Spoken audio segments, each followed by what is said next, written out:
Olá, pessoal, boa noite. Sejam todos bem-vindos à nossa live de hoje. Vamos conversar sobre dificuldades de aprendizagem e inclusão escolar. Boa noite, gente, sejam todos bem-vindos. Hoje a gente vai continuar a nossa série de live, ok?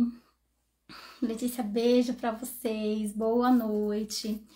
Hoje eu vou trazer um assunto aí um pouco polêmico, tá, gente? Mas não vou entrar em assuntos de o que é melhor, o que é pior, tá? Sempre quando eu trago assuntos sobre escola brasileira e escola japonesa, o inbox lota de informações, tá? Então, assim, a gente não vai estar aqui julgando se sim ou se não, se é bom ou ruim, ok? Nós vamos trazer alguns relatos sobre o que a dificuldade escolar faz e traz, né, a dificuldade à inclusão escolar. Então, vamos trazer assuntos e informações que chegam sobre esses assuntos, tá? Então, hoje eu vou trazer aqui o que chega principalmente de relatos através das sessões de terapias das crianças e dos adolescentes, o que os pais e as mães me trazem, o que as próprias crianças e adolescentes relatam, ok? Então, se você tem a sua vivência e se ela é diferente, você pode colocar aí nos comentários também, ou também continuem me trazendo as impressões no inbox, tá? Que também é válido, eu consigo trocar experiências com todos vocês, ok? A Letícia Viver Top, minha filha tá desenvolvendo muito graças à terapia, obrigada, e graças à família também, né? Parceria família e terapia, ela é fundamental para o desenvolvimento das crianças, ok? Mas hoje a gente vai falar aí o que essas dificuldades de aprendizagem, o que ela tá trazendo de dificuldade também para a criança se sentir inclusa, para que ela se sinta pertencente dentro da escola. Ah, Vivi, a escola brasileira é mais fácil, tem uma maior inclusão? Ah, Vivi, a escola japonesa tem uma maior aceitação das crianças, ela consegue receber essas crianças de uma maneira melhor? Pois bem, nós vamos conversar sobre isso hoje, ok? Então, enquanto o pessoal tá chegando, sejam todos bem-vindos. Eu só quero que vocês me digam se áudio e vídeo está em ordem, se vocês estão me vendo e me ouvindo bem. Eu vou me apresentar enquanto isso. Curtir e compartilhar a página do Portal Me, né? A live também, para que ela possa chegar aí no maior número de pessoas. Então, peço a vocês que ajudem a live a chegar. Às vezes tem um pai e uma mãe que precisam, tá com algumas dúvidas e, de repente, o seu compartilhamento pode chegar neles, tá? Então, eu vou me apresentar enquanto isso. Meu nome é Viviane Gomes, sou pedagoga, psicopedagoga, neuropsicopedagoga e especialista em neurodesenvolvimento infantil, tá? Então, todos os meus estudos e todo o meu trabalho sempre foi desenvolvido com crianças e adolescentes, tá? Tanto lá no Brasil quanto aqui no Japão. Aqui no Japão eu estou há 5 anos desenvolvendo a função de psicopedagoga e de neuropsicopedagoga, tá? Com crianças, adolescentes e adultos também, tá? Também trabalho com adultos com dificuldades de aprendizagem e atraso no desenvolvimento, tá? Porque como a questão neuronal, ela não tem idade, então eu atuo aí com todo mundo que tem alguma questão aí, ou para melhorar essa parte cerebral mesmo, de atenção, de concentração e memória, que é o que a gente chama de neuróbica lá no Brasil, que é fortalecer a cognição, então inteligência, concentração, foco, quanto quem tem uma dificuldade mais pontual, um TDAH, um autismo, uma síndrome de Down, uma dislexia e por aí vai. Lígia Okumura, boa noite. Sim, estou ouvindo bem aqui do Brasil. Um beijo para todo mundo. Galera do Brasil, dentro em breve estarei aí para alguns cursos, palestras no Brasil, então logo mais estou chegando, Lígia. E a gente vem aqui quinzenalmente no Portal MIE para trazer assuntos da neurociências e do neuroaprendizagem, tá? e hoje especificamente falando sobre a questão da inclusão escolar. O que tem que a gente mais, aqui no Japão eu vou falar, tá? O que tem que mais chama a nossa atenção, que é diferente do Brasil? Quando a gente tem crianças com dificuldades de aprendizagem, crianças e adolescentes, tá? Com dificuldades de aprendizagem dentro do ambiente escolar, existem algumas opções que a escola dá para os pais. Então, a primeira coisa, quando eles chegam no Hoikuen, né, ou no Yoichien, que no caso do Brasil seria a creche e a escola particular, né, tem uma diferença de um para o outro, mas enfim, são todas a base da educação, a base que é a educação infantil, ok? Ali a gente tem a turminha dos pequenininhos. Então, eles têm um momento de recreação e lazer, que isso é comum nos dois países, tá? A gente tem esse momento do lúdico, onde as crianças aprendem através da ludicidade, da brincadeira, de jogos e da interação ali entre os alunos e o professor. E a gente aqui também tem esse mesmo processo, né? As creches são muito bonitas, são espaçosas, as salas de aula são grandes, as professoras são extremamente carinhosas, são acolhedoras, né? Já estive em bastante Hoikuen e em Yoichien, inclusive, que é a creche paga, né? E a estrutura de uma é um pouco diferente da outra, né? Porque a estrutura da creche paga, ela é maior, ela tem mais recursos, mas ela é tão boa quanto a pública. E aí, a gente tem essas vivências das crianças com essa mesma receptividade, né? Com essa mesma... chega a ser até caloroso, assim, a recepção. Só que quando a sala de aula flui, elas começam a perceber uma certa diferença, principalmente nas crianças estrangeiras. Todas as senseis que eu já conversei até hoje me trazem o mesmo relato. Gente, vocês não conseguiram ver direito, né? Se a Lígia lá do Brasil tá ouvindo, vocês estão também. E aí elas me trazem o mesmo relato, que a criança brasileira é um pouco diferente, né? Tigal, né? O Urusai, né? Não consegue fazer shizuka, não consegue fazer silêncio, ela é muito bagunceira, ela não para, tem muita energia. Então é sempre a mesma... As mamães trazem, sim, as senseis trazem essa mesma fala. Daiane, Leandro e o Tizono, boa noite. Boa noite, Daiane, seja bem-vinda. Estamos aqui, já comecei já a falar sobre a inclusão escolar. Estou explicando um pouquinho como funciona a estrutura escolar japonesa, tá? A gente vai trazer um parâmetro com a brasileira. Tá? Não é de comparação, gente, por favor. Né? Eu atuo hoje aqui, mas eu já atuei e irei atuar novamente no Brasil. Então, não estamos aqui julgando nada, até porque estamos falando sobre inclusão, né? E a exclusão, ou falar de algo ou de alguém, é uma maneira errada da gente incluir esse pensamento ou essa pessoa na nossa vida, né? E aí, então, voltando para a sala de aula, o que assim vocês falam é que elas sentem essa diferença do comportamento infantil das crianças brasileiras para as crianças japonesas. Claro que aí vem toda uma bagagem cultural, comportamental, emocional, educacional e questão de valores também. Coisas que para nós brasileiros a gente deixa passar batido, vamos dizer assim, para os japoneses já é um pouquinho mais complicado. Para eles tem algumas questões que eles ficam muito no pé, né? Eles acham assim que é muito difícil não consertar aquela situação. E aí, às vezes, do nada, eles acabam transformando aquilo numa coisa muito grande, né? E aí, às vezes, a gente fica sem saber como agir. A primeira dica que eu dou para os pais e mães: conheçam a fundo a escola, tá? Seja o Hoikuen, o Yoichien, seja o Shugaku, seja o Chugaku, o Koko, qualquer um deles, o Daigako, não importa, tá?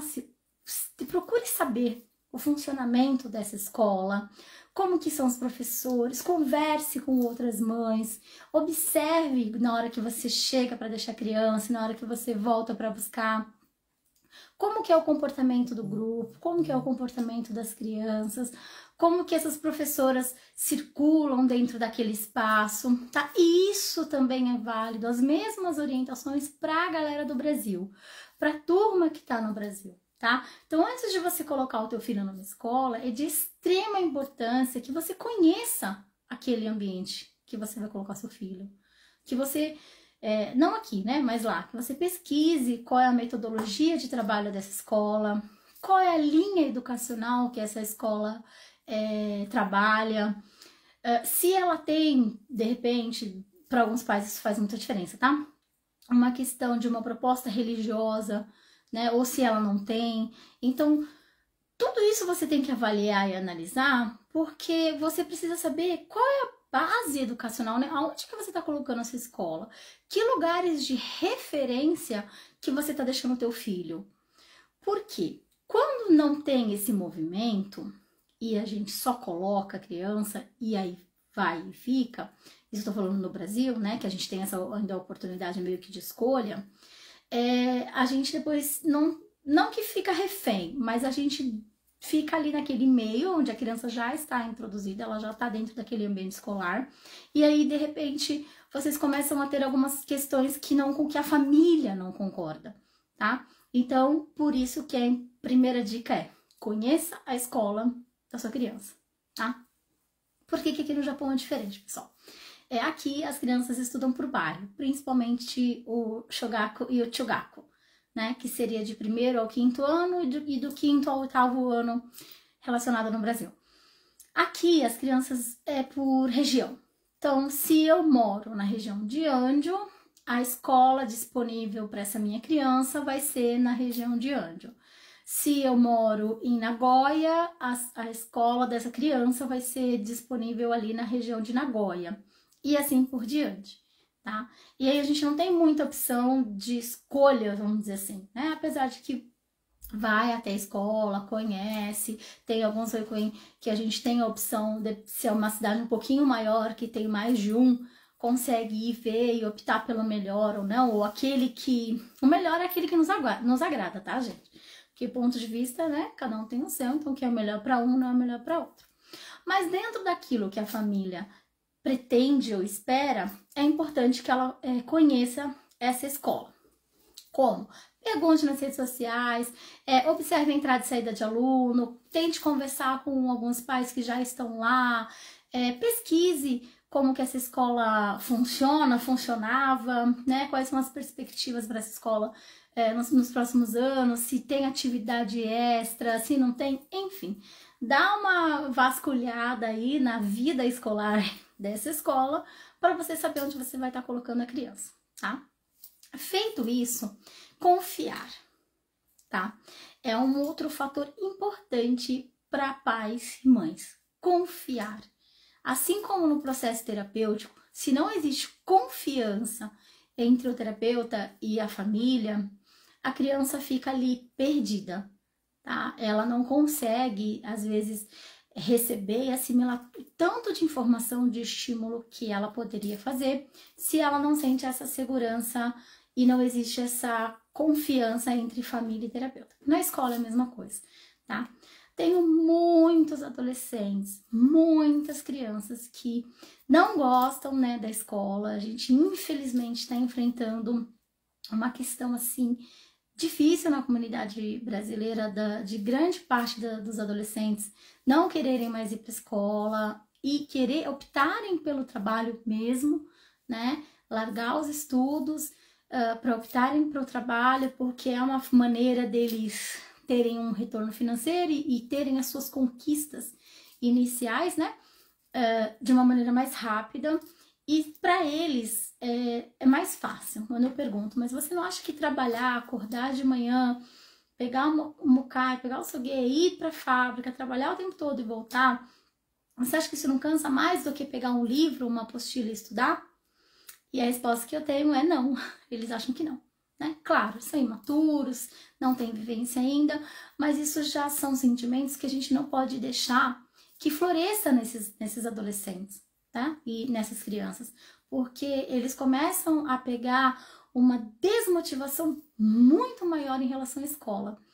E a gente sabe que escolas são padrões, né? Cada escola tem o seu padrão.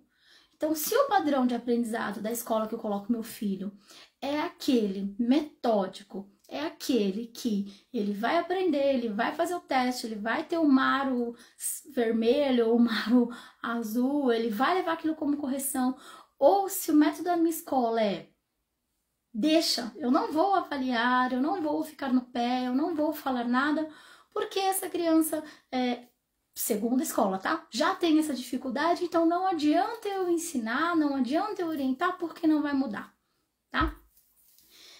Isso é uma exclusão. Boa noite, pessoal do Espacinho, assunto mais que importante. Sim, gente, eu já tenho ouvido falar muita coisa dessa questão da inclusão aqui no Japão, mas não nesse sentido que eu tô falando, né? De que a gente tá conversando, mas no sentido...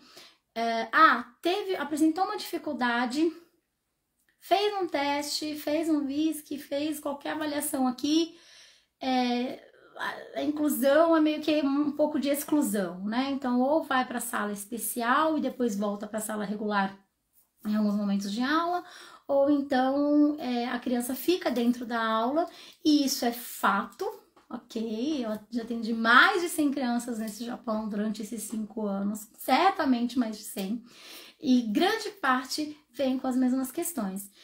Quando eu questiono, quando eu pergunto, ou quando eu dou um treino, né, um teste de aprendizagem, de motivação escolar, teste de desempenho, e você percebe que a criança ou adolescente está extremamente abaixo do nível do esperado, né? E eles não conseguem perceber aquilo como algo ruim. Porque quando eu pergunto assim, quando você erra, né? Como é que faz? O que o sensei fala? Ele fala que tá errado, ele pede para você corrigir, ele te explica novamente, né? Para que você entenda e que para você refaça e mostre isso para o sensei. E a resposta geralmente não. Primeiro que eles têm vergonha, né? Isso aí também parte das crianças e dos adolescentes. Eles incultam na ideia, na cabeça, de que eles, eu não sei mesmo, eu não vou perguntar porque todo mundo da sala vai rir, vou ficar com vergonha, e eu prefiro, então, não perguntar. E aí o sensei dá lá o marco que tá errado, o adolescente ou a criança vai, arruma, e às vezes nem devolve para ver se acertou ou não. Vai no finalzinho do livro, né? Que aqui tem o raio do finalzinho do livro com as respostas. Eles vão lá no finalzinho do livro, anotam as respostas e por aí fica. Então, tem uma grande dificuldade das crianças entenderem o porquê é importante estudar, o porquê que eu preciso aprender, né? E aí, dentro dessa mesma questão que a gente tem lá no Brasil, quando a gente fala de inclusão, a inclusão lá, ela é obrigatória, tá? É lei, né? É legislativa, nós temos uma lei que obriga a inclusão escolar. Então, as escolas, elas todas têm que receber as crianças, e não só receber, tá, gente? Não é só abrir as portas da escola e botar essa turma toda para dentro e falar, vamos lá, né? Não, é ensinar, né? Garantir esse aprendizado, e garantir que essa criança tá evoluindo, tá aprendendo, né? Tá ali tendo seus conteúdos, as suas atividades aprendidas, tá? Não adianta só abrir a porta, trazer a criança e vamos lá. E lá, como é caráter de lei, cada estado, cada escola, cada bairro trabalha de uma maneira, porém, todas têm que garantir a questão da inclusão escolar. Se hoje ela está sendo feita da maneira certa ou não, isso também a gente não está em pauta aqui hoje, né? Não é um tema, a gente não veio aqui falar desse sentido. Mas é uma diferença em relação aqui ao Japão, tá? Aqui, nem a educação é obrigatória, né? A educação para estrangeiro, tá, gente? Calma. O pessoal que tá no Brasil aí, calma. A educação para estrangeiros aqui no Japão, ela não é obrigatória. Então, se você tem uma criança, um adolescente de 14 anos, de 8 anos, de 13 anos, de 10 anos, de 15 anos, e ele não frequenta escola, não tem problema, assim, tá? Eles não ficam... Tem um pouco mais de problema, vamos dizer assim, de preocupação pela parte social. Então, assim, as assistentes sociais, elas ficam muito mais no pé, dessa família, quando essa criança não estuda, não tem algum lugar que ela vai com frequência, seja um lugar de contraturno, um judô clube, sei lá, qualquer espaço de convivência, vamos dizer assim, né? Quando essa criança só fica em casa e enquanto os pais trabalham, aí a assistência social, elas têm uma preocupação maior, tá? Como eu convivo com professores, né? Então eu sei que pro lado dos professores é muito assim. Tá com dificuldade de aprendizagem, tá com dificuldade de convivência, a orientação que se tem é que a criança se afaste da escola, resolva todas essas questões e aí ela retorna, tá? Ou então é meio que desvelado, assim, você vem, você participa das aulas, mas as suas dificuldades elas não são trabalhadas. Não vou nem dizer resolvidas, mas elas não são trabalhadas. Eu tô com algumas mães aí com grandes dificuldades na questão, porque as crianças, né, estão com dificuldade escolar e não tá conseguindo ter uma conversa adequada com a escola. Claro que isso vai de região para região, de cidade para cidade, tá? Mas tem muitas que já tentaram com a escola, já tentaram com a prefeitura e hoje estão com o Ministério da Educação. Tá? Acionaram essa área da educação para tentar resolver aí o porquê dessa exclusão, né? Que é uma exclusão dentro da escola, né? No Brasil a gente já falava sobre isso, que era inclusão excludente, né? Que existiam dentro das salas de aulas. Hoje as coisas meio que caminham de uma certa maneira mais abertas lá no Brasil, até porque os pais tomaram uma maior consciência sobre os seus direitos. E aqui, gente, não estou falando de crianças com necessidades especiais, não é isso. Estou falando crianças com dificuldades de aprendizagem, tá? Tendo diagnóstico ou não tendo diagnóstico. E essa questão da uma inclusão que existe, mas dentro dessa inclusão ela é excluída. Tá? Que é a exclusão que acontece. Ela tá no mesmo ambiente, ela tá frequentando a aula, mas assim, quando ela levanta a mão para falar alguma coisa, não olham, não dão atenção. Quando quer repetir, por exemplo, uma alimentação ou quer comer de novo, né? E aí a criança levanta a mão e todo mundo é atendido, menos a criança. Né? Isso são relatos, gente, de vários pais que chegam para mim, tá? Quando trazem as crianças. E aí, fora outras questões, dentro da sala de aula, na hora que as crianças vão brincar com pares, forma-se os grupinhos e aquela criança fica excluída, né? Às vezes o professor não sabe lidar com aquela situação e aí acaba deixando também a criança de lado. Então tem várias e várias falas aí de muito pai e mãe que tem sofrido muito junto com as crianças nesse sentido, tá? E o que a dificuldade de aprendizagem contribui para essa inclusão não ser adequada, tá? Aqui, quando a gente tem as crianças com atraso de desenvolvimento e ela não acompanha a turma, a gente tem as salas especiais, né? Então, ela frequenta a aula regular e aí em algumas aulas pontuais, geralmente a matemática e geralmente o japonês, elas vão para essas outras salinhas. A sala menor, número reduzido, a atividade é diferenciada. Eu já recebi Shokudai de sala especial, então eu conheço o material que é dado, né, durante essas aulas. Já estive nas escolas também para observação de atendido, então já vi como os professores lidam com essas crianças, né, nas salas regulares e nas salas especiais também. E aí essa dificuldade de aprendizagem faz com que essas crianças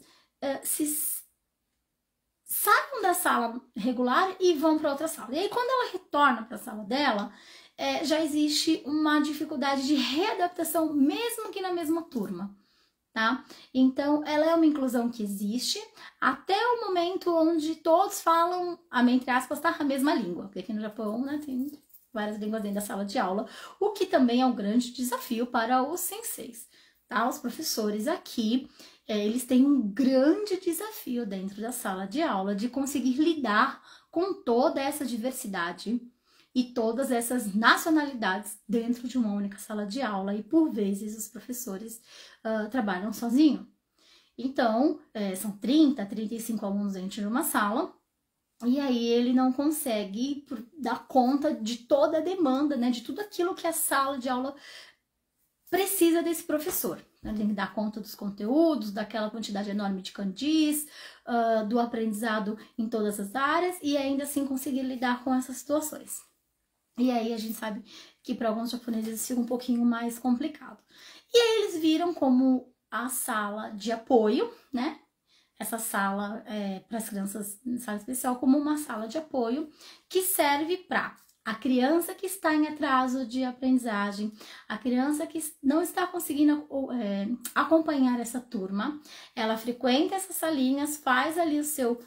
Não é nem um reforço, tá, gente? Porque reforço é assim, eu aprendo na sala de aula uma coisa e eu faço um reforço daquilo que eu aprendi. Isso é reforço, tá?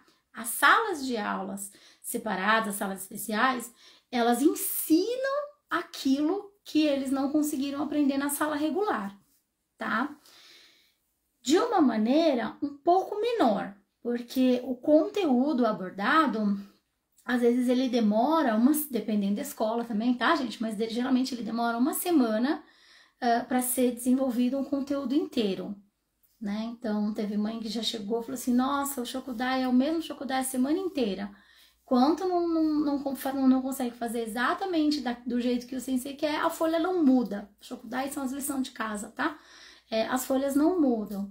E isso, de uma certa forma, dependendo da criança, desmotiva ela. Que ela olha para aquela mesma folha de segunda a sexta e isso traz uma desmotivação, tá? E aí fica por conta dos pais. O que eu faço? O que eu tento resolver? Eu tento resolver algo, aonde eu vou, aonde eu busco, quem eu busco, né? E aí, gente, é um pacote completo.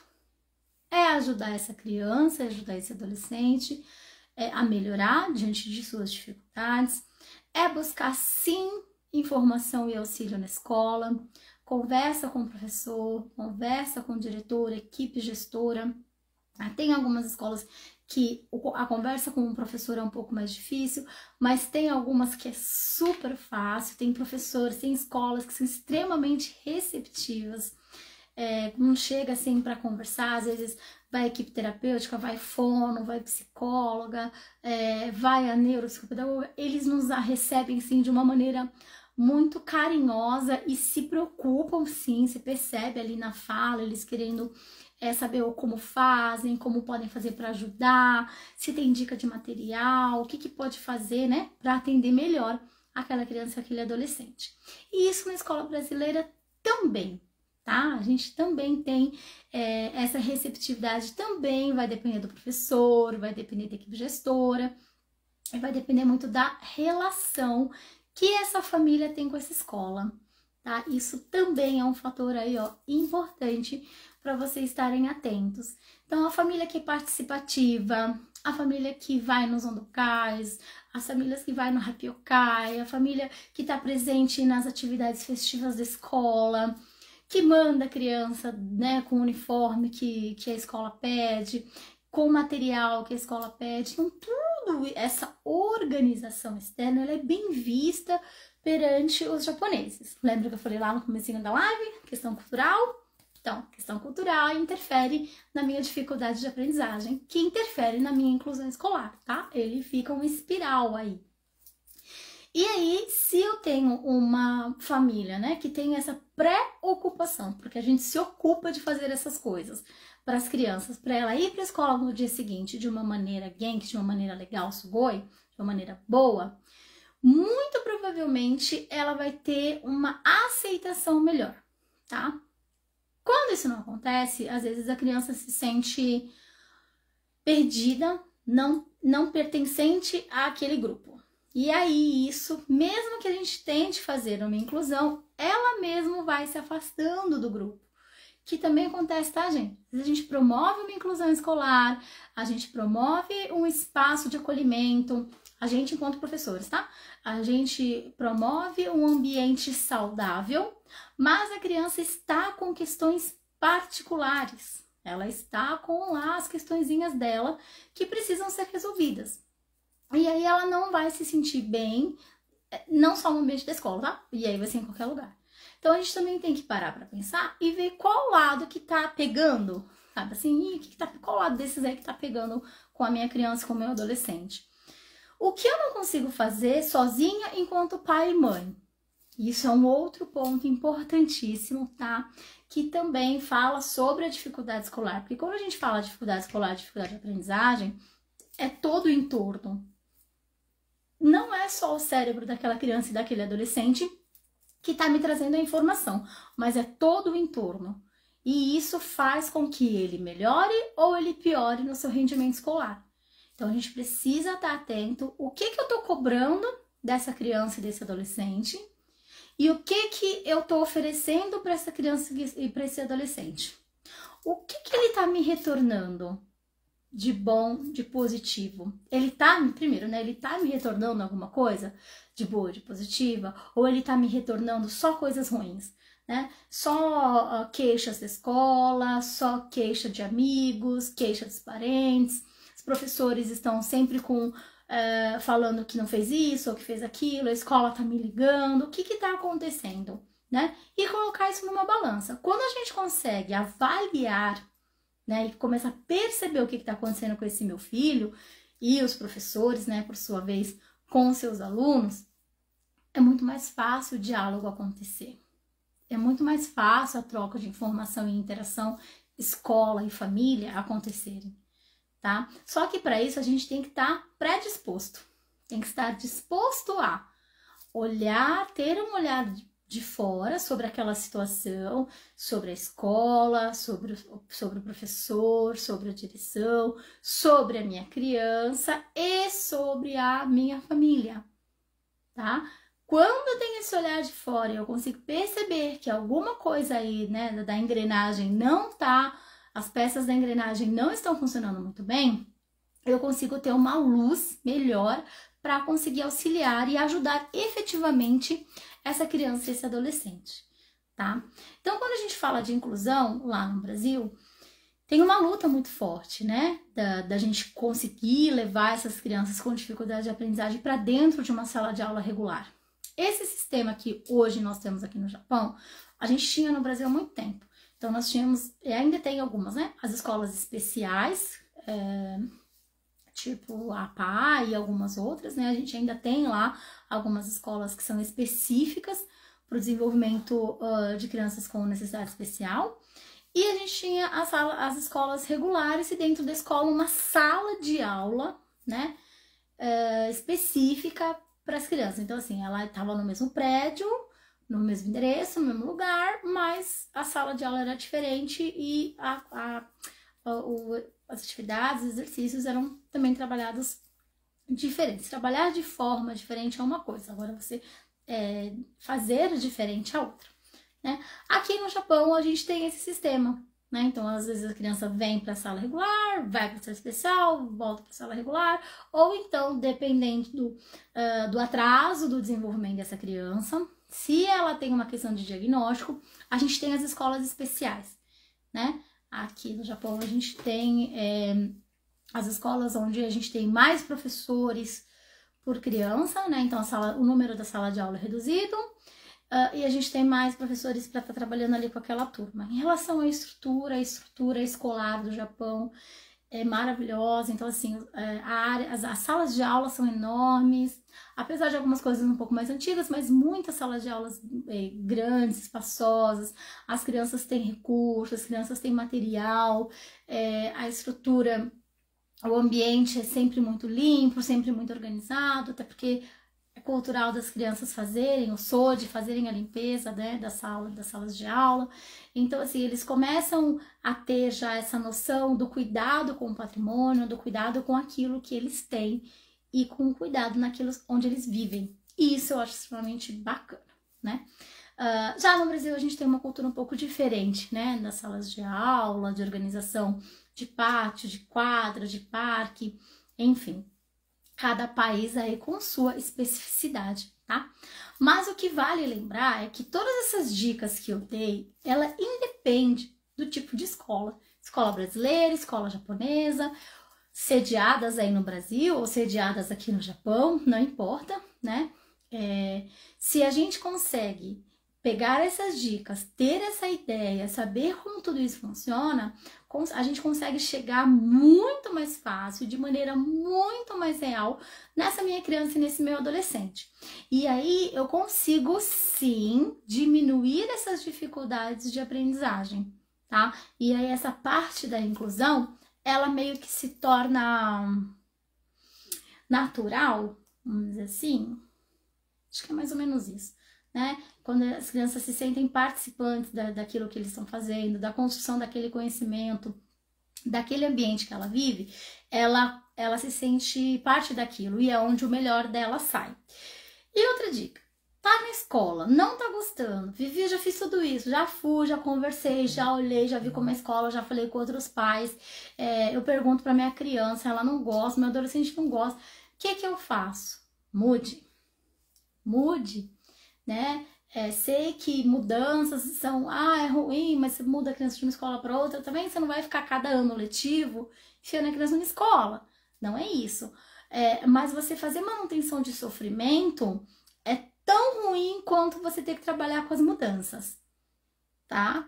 Então, se chegou ao ponto de que você já usou todas as suas ferramentas e você não conseguiu melhorar aquela situação e você vê que o desenvolvimento do teu filho, da tua filha só vem, né, em declínio, ela tá desenvolvendo tiques, ela tá autoagressiva, ela tá, não quer ir pra escola, só tem sono, enfim, tá começando a te trazer defasagem em outras áreas que não só escolar, a gente precisa sim de mudanças, e por vezes é uma mudança mesmo de escola, seja da japonesa para japonesa, seja da japonesa para brasileira ou da brasileira para japonesa, porque o contrário também acontece, tá, gente?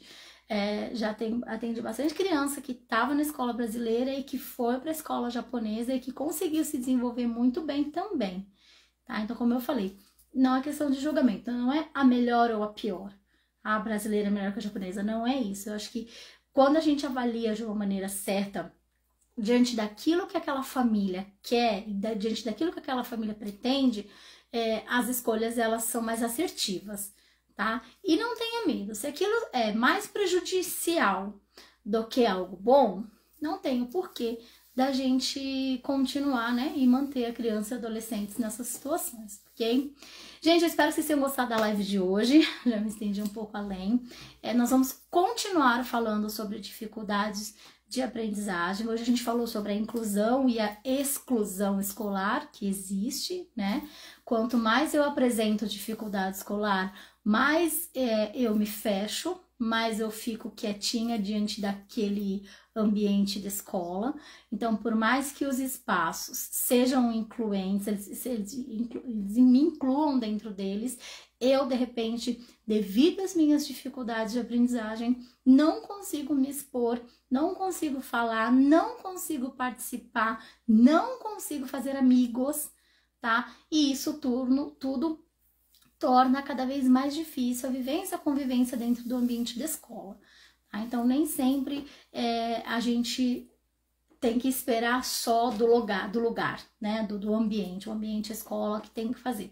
Às vezes essa criança, ela não tá se sentindo preparada, ela não tá se sentindo pertencente. E isso a gente vai falar sobre dificuldade de aprendizagem e bullying, tá? A nossa próxima live vai ser sobre dificuldade de aprendizagem e bullying, tá? Que vem bem de encontro com a questão, né, de hoje sobre inclusão escolar. Eu espero que vocês tenham gostado. Eu vou pedir para vocês compartilharem essa live, tá? Quem quiser entrar em contato comigo, @neurokidsjp. Então, vocês me encontram pelo Facebook e Instagram da Neurokids. Depois o portal me deixa aí para vocês o caminho para vocês chegarem até mim, tá? E se tiverem alguma dúvida, alguma informação, é só enviar também no inbox que eu respondo, certo?